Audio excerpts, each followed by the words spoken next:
We have an insane chapter today that includes the results of Jacob's Ladder, Sukuna's insane recovery, Yuji's very own domain expansion with insane results, and more, so make sure to stay tuned for that. Chill the special grade within and smash that like button if you enjoy seeing these Jujutsu Kaisen videos on the channel and want to keep them coming. Make this the video you join the special grade fam by subscribing and hitting that notification bell so you don't miss future Jujutsu Kaisen videos and updates. And now without further ado, let's jump into the good stuff, spoilers and all. Last chapter we had what looked like it could have been the end. After everything, Toto did a great job of bringing Angel there with his ability, and then she unleashed one final Jacob's Ladder at maximum output to finish off Sukuna, the King of Curses, once and for all. Now yes, most of us knew that Angel wouldn't get to finish it. I mean, that has to be Yuji, the protagonist, but still, you gotta admit that this mangaka loves twists and turns like no other, and he definitely left us with a big cliffhanger last chapter that he quickly turns 180 on, as we'll see.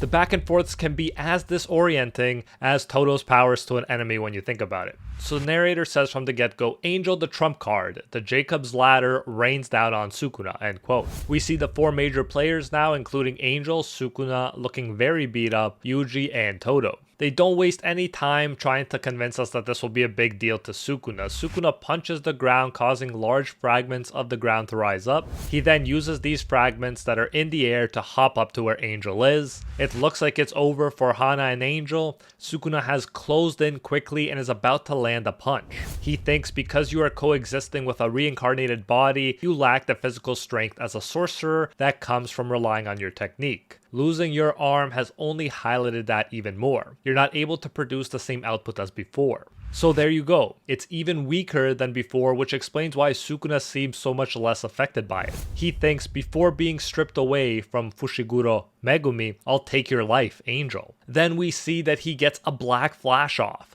The only thing though is he didn't hit Angel at all because Toto stepped in to protect her and takes the brunt of the attack. Definitely not the first black flash Toto has tanked. So you definitely gotta respect him for that. He even smiles as he sweats and spits blood from his mouth. He's so respectable and manly that even Sukuna thinks to himself, this man is a true Jujutsu sorcerer. Love seeing our boy Toto getting so much respect, and he definitely deserves it. He's sent flying and crashes into the ground with Angel nearby. To Sukuna, it looks like Toto is finally immobilized. He decides he can handle Angel's fate later, but right now he has to focus on the brat, meaning our boy Yuji. Now that comment about Angel makes me think that Angel may make a reappearance when we least expect it, but we'll see. Looks like now more than ever, it's finally our protagonist's time to shine. He's gotta earn/live up to that shonen protagonist status after all. You might be thinking, how did Yuji just appear in the air like this to attack Sukuna? Well, we get a pretty hilarious and silly drawing in the middle of this serious epic fight that uses tiny cartoonish versions of Sukuna and Yuji to illustrate how they hopped up the floating rocks to get up. Yuji was following the King of Curses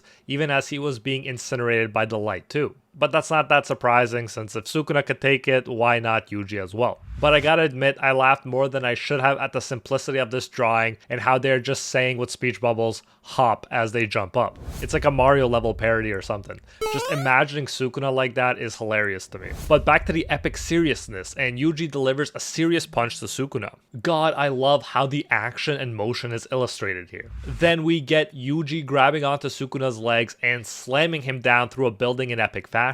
Who could have pictured that high school student from episode 1 would get to this point where he's a certified badass fighter going toe-to-toe with the King of Curses? I know it's expected in shonen, but still such a crazy transformation when you think about it. We get the fun scissor patterns to show Yuji using this mantle on the ground, but Sukuna shifts to attack now. Surprisingly, he regrows an arm, catching Yuji off guard. He sends Yuji back as it's explained to us that following 2 more black flashes, the King of Curses has at last regained his reverse curse technique. And I'm just thinking, dear lord, just when we thought we were getting somewhere and wearing down Sukuna, this happens. You see what I mean? This mangaka is the king of reversals. I don't think I've ever seen so many back and forths in one fight in my whole life. After everything that's happened, after all the sacrifices, Sukuna looks like he's getting more and more refreshed as time goes on. Thankfully, this isn't the final reversal of the chapter though, and we'll get to that soon. For the time being though, Sukuna is dictating the rhythm of the fight. He even throws in a cocky thought that there is no need for him to take risky measures here like he did with Gojo. And we can look forward to our boy Yuji proving him wrong, hopefully.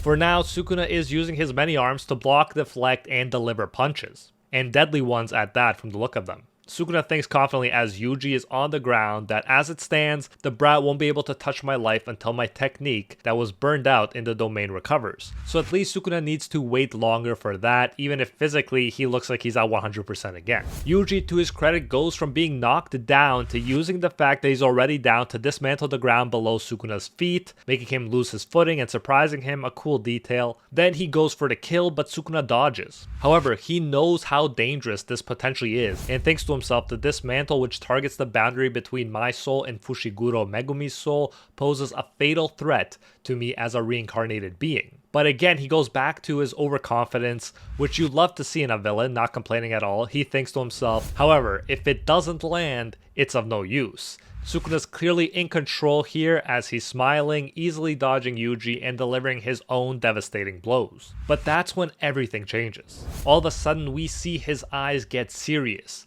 And before we see why he's reacting that way, we jump to a familiar flashback that will take you back to early JJK. It's when Jogo was fighting with Gojo over who can have those 4 letters in their name. Gojo explained to Yuji about domain expansions that it consumes an enormous amount of cursed energy, but it has its advantages precisely because of that. To start with, the advantage is the status increase from environmental factors. It's kind of like a buff in a game. Still love seeing a character explain something in world by comparing it to a video game. It's hip, even if that adjective is not. Gojo continues saying another advantage is that cursed techniques deployed inside the domain will certainly land. Yuji then does the craziest thing of the chapter and launches his own domain expansion to beat Sukuna. Obviously, this is a new trump card that we didn't know about. This whole time, Sukuna was hammering in that Yuji's attack is deadly. But who cares, he thought, since he can't land it and never will. But now, according to domain expansion rules, landing it is certain. So finally, we have a path to victory, but I don't know if I'll ever jump to conclusions with this series and say it's almost over, since after everything, I will never ever underestimate this mangaka's ability to keep twisting and turning to make the fight go longer. What I will say is we have the makings of a finished fight being set up here, especially since our protagonist is now the one facing off against Sukuna, and there aren't really any backup plans if he fails. We're told that through his training with Atsuya Kusakabe, Yuji Itadori has learned the basics of barrier techniques. Then we see the domain expansion, and it's not what one might expect for the domain expansion that will finish it all. Instead of something epic, we get a low-key scene of an empty train station. Sukuna asks, "What is this?" while Yuji approaches him saying, "Alright, let's get started, Sukuna." Sukuna is in his Yuji form and in Yuji's school uniform too, as is Yuji. Yuji looks friendly with no malice in his face, while Sukuna's eyes and expression spell out 3 letters, WTF. The narrator tells us that the showdown between two transitions into an uncharted domain, of course referring to this new mysterious domain of Yuji's. We still don't know how it will work exactly, but that's the big cliffhanger of this chapter. But let me know your thoughts. How do you think this domain will work? And is it possible to think that this fight could end in this domain? Or will the mangaka keep doing what he does best and keep the fight going long after the domain is gone? Let me know your thoughts in the comments, but either way, I'm very excited to see the rules of Yuji's domain. It looks like one of those unorthodox ones, which is all the more intriguing. Now, if you enjoyed this video, then you don't want to miss my video on all special grades explained, link on screen right now. Like and subscribe for more JJK, and I'll see you in the next one.